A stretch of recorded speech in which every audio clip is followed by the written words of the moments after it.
Hello students, welcome to my channel and thanks to all of you for appreciating my first lecture.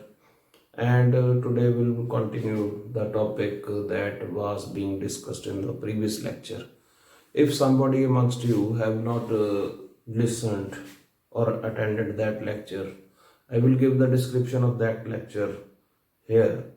And today we are to continue the discussion of the de-Broglie hypothesis.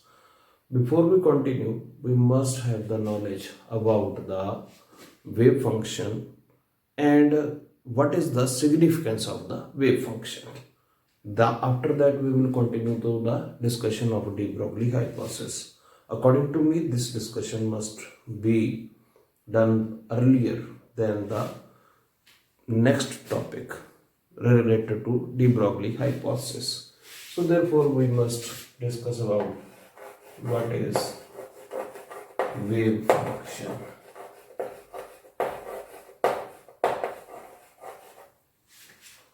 Okay, wave function in general it is represented by a symbol psi. So practically whenever a wave travels in a medium, then there is some quantity which repeats its values with respect to space and time. Space, you may call it to be position in the universe. So regards to any wave of any kind, we must have some quantity which repeats its values again and again in space and time. That quantity which possesses this property of repeating its values again and again periodically with respect to space and time is called wave function. So we can have examples of wave function. For example, let us consider light waves.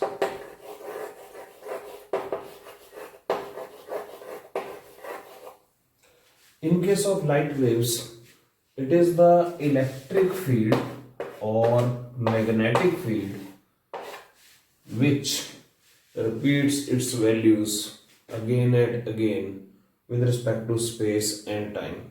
Therefore, for light waves or for electromagnetic waves in general, we can say wave function is either electric field or magnetic field.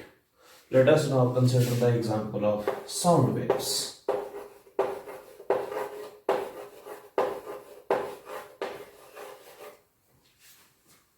In case of sound waves, the quantity which repeats its values again and again with respect to space and time can be either pressure of air or the medium or the density of the medium.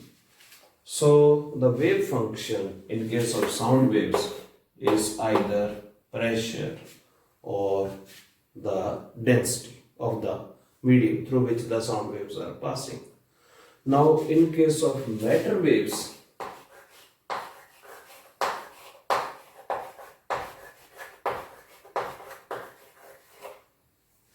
it is unfortunate we cannot give some physical significance to the wave function psi because in general it is not a measurable quantity, although it is a calculatable quantity. In the Schrödinger equation, whenever we solve the Schrödinger equation, the end result of the Schrödinger equation is the wave function. So since Schrödinger equation is a differential equation, therefore the wave function after solving the Schrödinger equation will be calculatable.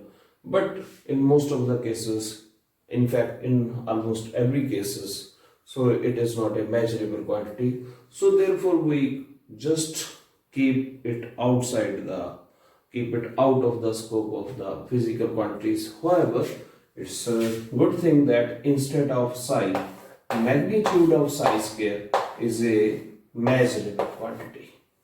So matter waves, in case of matter waves, we call wave function as such wave function. No physical quantity has been related to it. because a wave function in itself has no significance. However, the scale of the magnitude of the wave function has been interpreted by a scientist whose name was Max Born. According to Max Born, the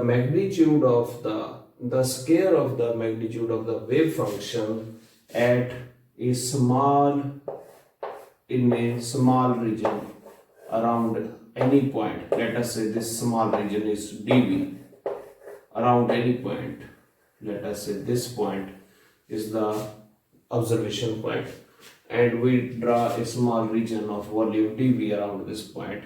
So psi magnitude scale will represent probability of finding the particle whose matter waves are being discussed in a small region, in a unit region drawn around that point. That is psi magnitude square will be directly proportional to dp upon dv, where what is dp? Where dp is small probability of finding the object in a small region of volume dv. So how this interpretation can be understood? For that, let us take an example and let us now compare it with this. Okay, to understand that psi magnitude square represents probability density, rather we would call it to be probability density. Since dp kindly do not confuse it with change in pressure or momentum, it is a small change in probability and this is the small volume. So it will be probability per unit volume. So psi magnitude square is proportional to probability per unit volume, that is probability density at a given place. How this is justified? Let us take an example.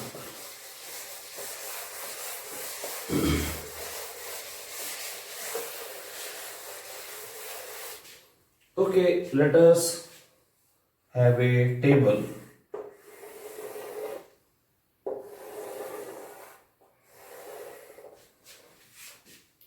And this table is being irradiated by two different light beams. I am deliberately taking these as light beams. And suppose this area of the table, which I have shown as shaded, has value A. On the other hand, at a different place, same area A is receiving lesser intensity of the light from a second beam or second source of light. Let us say this source of light is 2 and this source of light is 1. Obviously, if the intensity of light is I1 here and intensity of light is I2 here, and deliberately I assume that the area here is also A, and both of the beams are falling normally on the same surface, then if I make an exercise of locating the photon, of finding the photon, suppose this region is region R1 whose area is A, and this region is region R2 whose area is also A. Both of these regions have equal area. However, intensity of the light falling on both of these regions is not same. Here, of course, I have shown concentrated beam of light. Here, the beam of light is not so concentrated. Intensity is more here, intensity is less here. If I do an experiment of finding the photon in the region R1 and R2, then the chances of photon being found will be more in the region R1 and these will be less in the region R2. So it is clear that the probability of finding the photon probability is actually proportional to the intensity of light falling on the surface. And we also know that intensity of light is always directly proportional to square of the amplitude. And if this can be understood from this simple experiment, we can just correlate that the probability of finding the photon is directly proportional to square of the amplitude. Probability of photon is directly proportional to square of the amplitude of the light falling on the surface. However, square of amplitude is always equal to magnitude of the square of the wave function in case of any wave. So we can just take this demonstration from light wave into matter waves. In case of, suppose now these two beams are not of light waves, these are now matter waves. Now what is happening? Earlier when these were light waves, we were finding photon in this region because light waves are associated with the particle. That particle is called quanta in general and photon in particular. And in case of matter waves, the object whose matter waves these are will be found in this region. If I apply same example here, then the probability of finding any object whose matter waves are these will be more in this region and less in this region. And same explanation can be applied here to understand that probability of finding the particle is directly proportional to square of amplitude of the matter waves associated with the particle, and this is equal to square of magnitude of the wave function. Hence I can say square of magnitude of the wave function is directly proportional to probability density.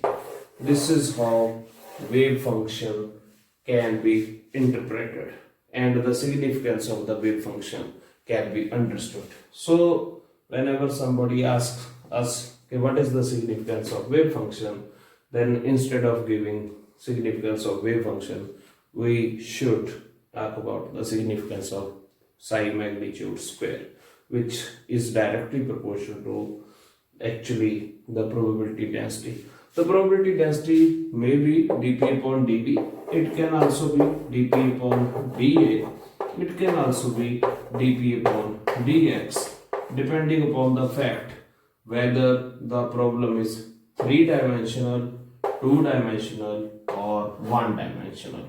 Here dv stands for small volume, dA stands for small area, and dx stands for small position change. So this small topic, which is very important according to me, must be remembered for moving further in de-Broglie concept. Let us, after having this knowledge about the significance of the wave function, let us move further and discuss what is important related to de-Broglie's hypothesis in today's lecture. So the topic that I am going to follow after this conceptual approach related with the matter waves is actually named as okay. So this topic is about the nature of de-Broglie waves.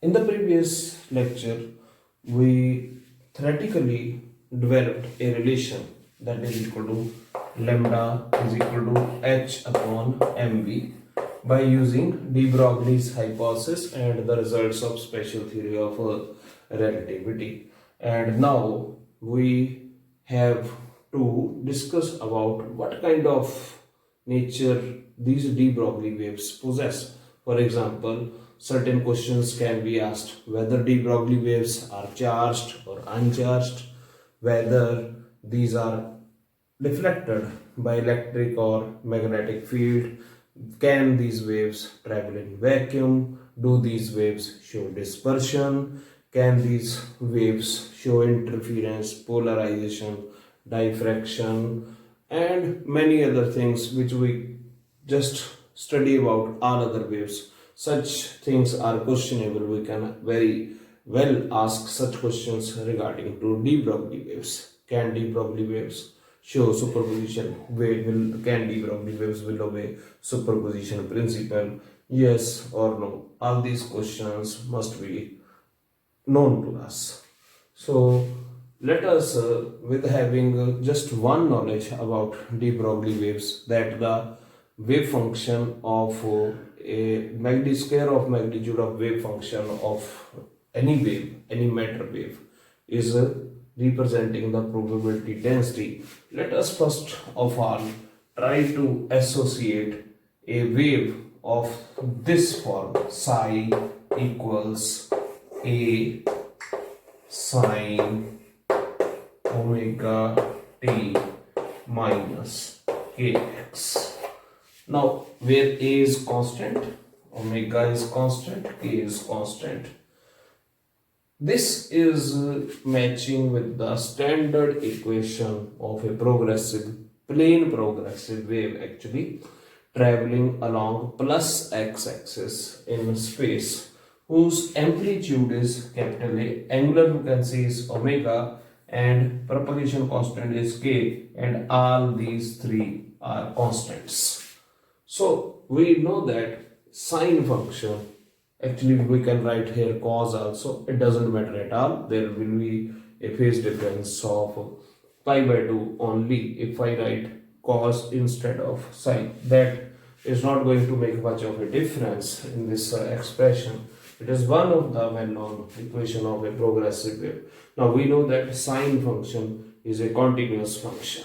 First thing that we must remember. Secondly, the domain of sine function is all real numbers. Thirdly, the range of sine function is between -1 to +1. If I multiply that quantity with a, therefore the range of sine will be equal to -a to +a. Now I will repeat all these three properties. In this equation, sine is a continuous function. This is the first thing we must remember. Secondly, the range of psi is from -a to +a. Thirdly, the domain of this psi is all real numbers. Let us say at a given instant of time, means I freeze t. At a given instant of time, if I want to plot graph of psi as a function of x, then this function must be, number one, continuous. Number two, it must be from -infinity to +infinity along x-axis without any break, and along y-axis, I assume that the displacements are along y-axis, the values must confine within -a to +a limit. Let me show it like this. Okay, suppose I have this psi along y-axis. Suppose I have this x in this direction.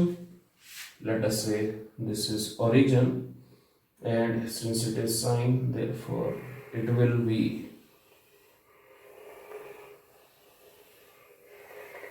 like this kind of graph. And similarly I can make this kind of graph.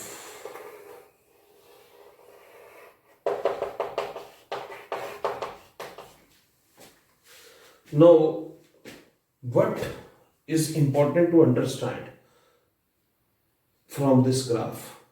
we would like to ask a question. If you remember my previous lecture, instead of drawing this kind of graph of wave function, I showed this kind of graph with the wave function, and there I said also that why I have drawn this kind of graph with the wave function. I will discuss this later on. Now that stage we are covering in the today's lecture. Okay, why we are drawing, we have assumed that the shape of the wave function attached with the particle is this, not this. Let us see why. Now, if the de-Broglie wave attached with the particle is just like having a plane progressive wave type equation, then this wave will be continuous from minus infinity to plus infinity. Its amplitude will be constant everywhere, and its value will be A. Whatever is the amplitude here, same will be the amplitude here, same will be the amplitude here. In fact, the amplitude will be same everywhere. Now we know that square of the amplitude is probability of finding the particle. Any particle, this particle can be electron, proton, neutron, whatever particle you can assume for the time being. I am not just sticking to particular, it's a general problem.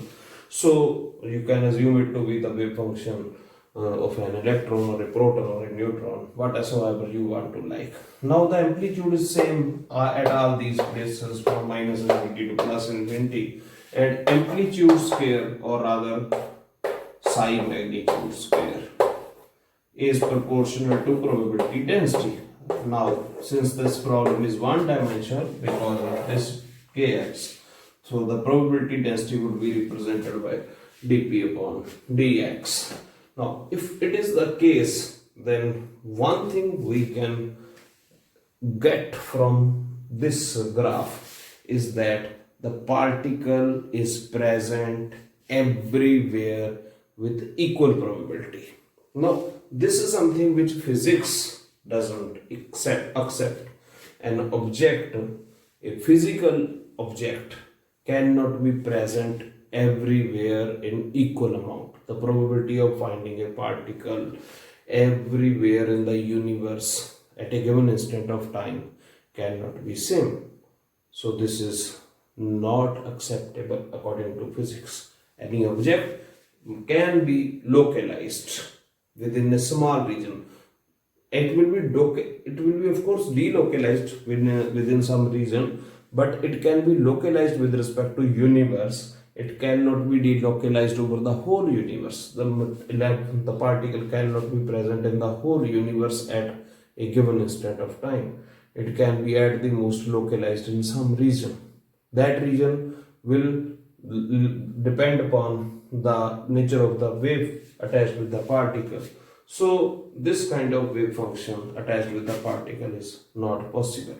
The second problem, why we cannot attach such kind of a plane progressive wave, it is rather a monochromatic plane progressive wave. Why? Because omega and k are constants. So therefore this is the graph of a monochromatic wave. So it has constant amplitude, constant frequency, constant propagation constant. Of course, therefore it is a monochromatic wave. So why I cannot attach a monochromatic wave with the object can also be due to second reason. The first reason is I have already discussed with you that the object cannot be present everywhere at a given instant of time. The second problem is that in the previous lecture we derived that the speed of the de-Broglie wave attached with a particle is equal to c square upon v, where what is v? It is the speed of the object. Let us say that object is electron, say, and vp is the speed of the corresponding de-Broglie wave. If I write it like this, it will be c into c by v. Now v being the speed of the object is bound by the laws of probability, and vp being the speed of a wave is not bound by the laws of probability. In this is the what I mean to say by this statement is that V is always less than C. However, Vp may or may not be less than C. Rather, if I look at the right side of this equation, I can say that Vp is always greater than C. Now, this same thing in the previous lecture, I already said this is a strange result. Why? Vp is greater than C and V is less than C. This is speed of object, this is speed of de-Broglie wave. So it means de-Broglie waves will detach from the object. It is just a sort of analogy or some concept that you can build in mind that de-Broglie waves will move ahead and the object will lag behind. If this is the case, then the dual nature of matter will be in danger. It's not possible. So how somebody would understand that a wave which travels faster than speed of light can remain associated with an object which always travels slower than speed of light. This is another contradicting feature which must be explained during this theoretical development of the de-Broglie hypothesis. Now, both of these problems can be overcome from one very simple assumption. Now, I would not go into much detail, however, the basic concept will be discussed here. What is that? Suppose I take two such plane progressive waves. Psi1 equals A1 sine omega 1 t minus k1 x and psi2 is equal to A2 sine omega 2 t minus k2 x. If I consider equation 1, it is the equation of a plane progressive wave. And if I consider equation 2, it is also the equation of a plane progressive wave. However, these two waves differ from each other in terms of amplitudes, their frequencies, and their wavelengths. So it means both of these waves are monochromatic in themselves. However, when both of these waves just compare with each other, their frequencies or wavelengths or their amplitudes are not same. Now, if I superimpose both of these waves, let us say, then what will be the answer? Or in general, I am interested to know psi1 plus psi2 is equal to what?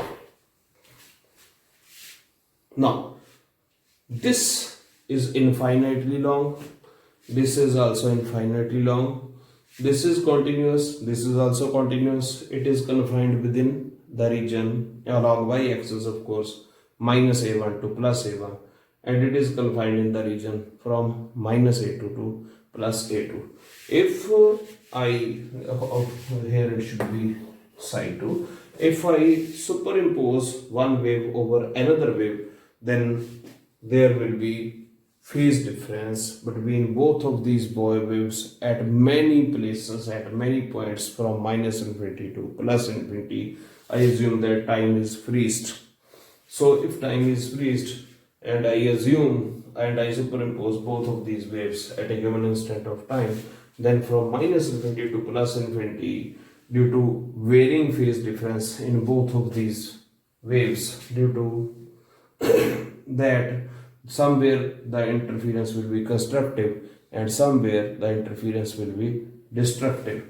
And if it is the case, then the shape of the wave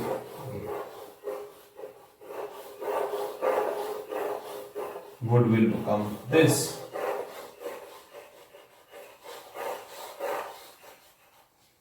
Now, this is something which is much better regarding to laws of physics than the previous one. Actually, the matter waves attached with a particle must be of variable amplitude instead of constant amplitude, and one of this task has been achieved by adding these two waves. Now look, amplitude is large here. Large amplitude means probability of finding the particle is more here. Amplitude is small here. Therefore, probability of finding the particle is smaller here. Now, this kind of thing is needed to us. Again, there is a problem that although desired, we are getting to the desired shape. However, it is still infinitely long. This kind of graph will extend from minus infinity to plus infinity.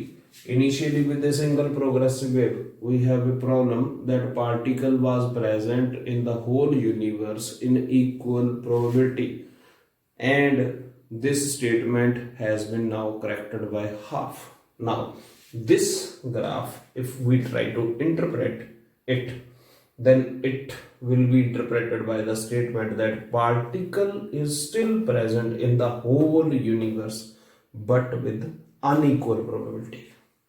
Now, unequal probability is something which we desire, but particle is present in the whole universe is not still desired. Now, what we must therefore have is that this wave must not be extended from minus infinity to plus infinity. It must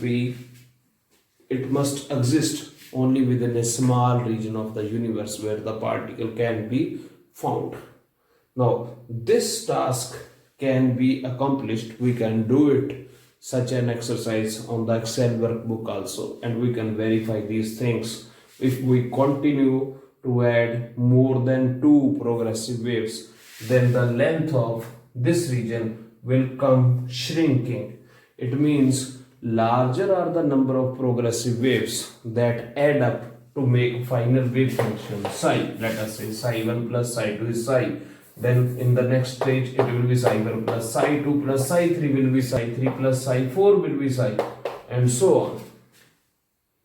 In general, this larger the number of waves that are adding up to make the wave function, the smaller will be the length of this wave trail.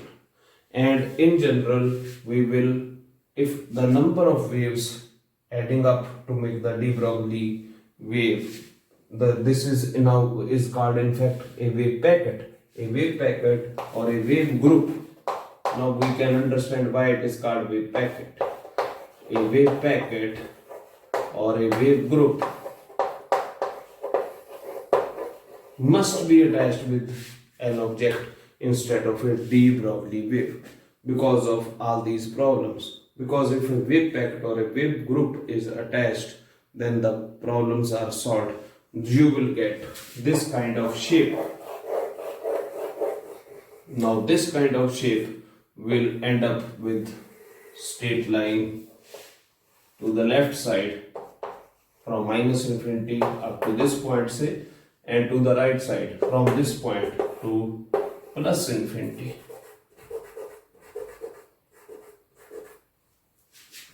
Now, this is something which everybody or which physics demands. The object is now delocalized only within this region. Earlier, it was delocalized within the whole universe. That was not acceptable. Now it is delocalized only within this smaller region, and this smaller region will continue to shrink and shrink and shrink if I continue to increase the number of waves that add up to form the final wave. So a wave packet can be defined as a wave which is generated due to superposition of very large number of single or progressive de-Broglie waves in such a way that all waves which are adding up to make the final wave function or wave packet rather have different frequencies and different propagation constants, and as a result we would get this wave packet. So in today's lecture, we found that de-Broglie wave nature is actually a wave packet nature rather than a monochromatic wave. So a single or a monochromatic wave cannot be attached with a particle. Always large number of de-Broglie waves of different wavelengths and different frequencies must be attached with the particle to make a short wave packet. This is something we must remember, and the de-Broglie waves nature has been now somewhat understood by us. It should be in the form of wave packet.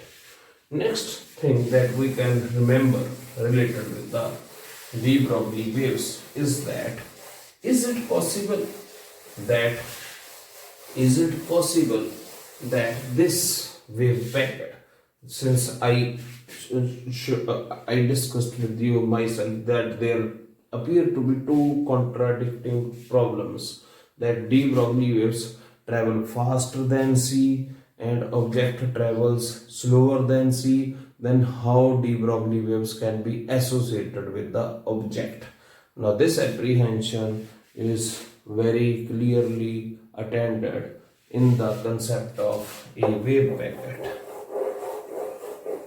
If we have wave packet, is it possible that this wave packet travels smaller than, with a speed smaller than c?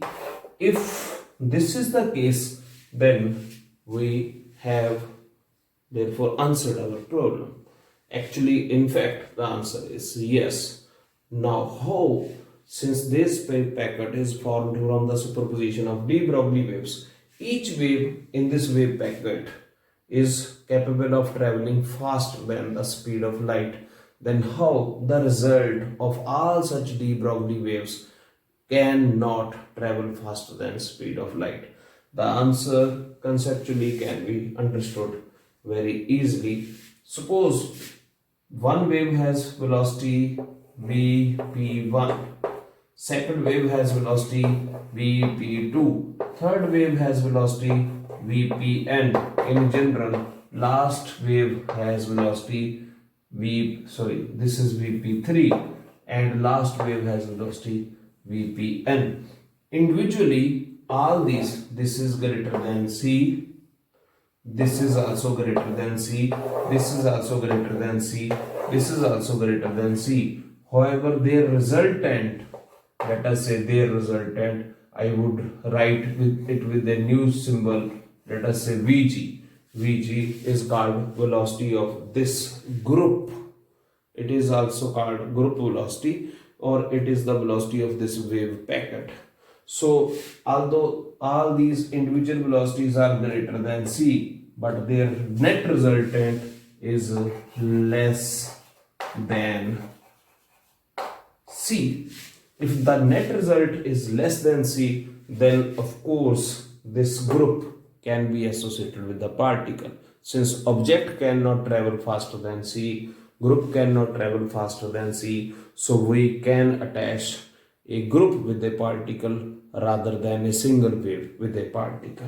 Now, how is it possible that a large number of quantities whose individual value is greater than c, but their average value is less than c? The answer is very simple. These quantities are not scalars. These are vectors. They differ from each other in terms of phase, velocity, wavelength, and frequency. Now, these waves individually are not traveling in the same direction. One wave, let us say Vp1, is traveling in this direction with speed c.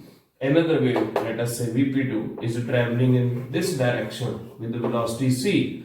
Suppose this is, let us say, the angle, let me draw it like this. Let us say this is traveling with velocity c in this direction. Let us say the angle between both of these is 120 degree. It is just for the sake of demonstration. Now this is c, this is c. Their resultant, let us say this is Vg would be equal to therefore c square plus c square plus 2c c cos 120 degree, and that answer would be equal to, this is minus 1 by 2, that answer will be equal to c. Up to this point it will be c. However, if I increase this angle greater than 120 degree, then the resultant of these two velocities will be less than c. Here it should be written as c instead of under root of c. So it is possible if de-Broglie waves that are adding up to make a wave packet are not traveling in phase, are not traveling in same direction, then the resultant of such de-Broglie waves can be smaller than c. And this is something which we can conceptually understand, that why the velocity of the de-Broglie wave packet is smaller than c, although the constituent waves which construct the same wave packet are individually capable of traveling faster than c. So this problem is also solved if we just go to the concept of wave packet. So therefore, with today's lecture, we can come to a conclusion that a single de-Broglie wave cannot be attached with an object, with a physical object. Always a wave packet or a wave group must be attached with the object. I hope you have enjoyed today's lecture, and we will continue. Of course, this topic is still remaining. We will continue this discussion in the next lecture onward on de-Broglie waves. Till that, you must remember all these factors. And if you have not attended my previous lecture where I proved lambda is equal to h upon mv, I will just insert the link of that lecture in the description part of today's lectures. Kindly you go to that link and do attend my previous lecture. So thank you for today and good day. Thank you very much.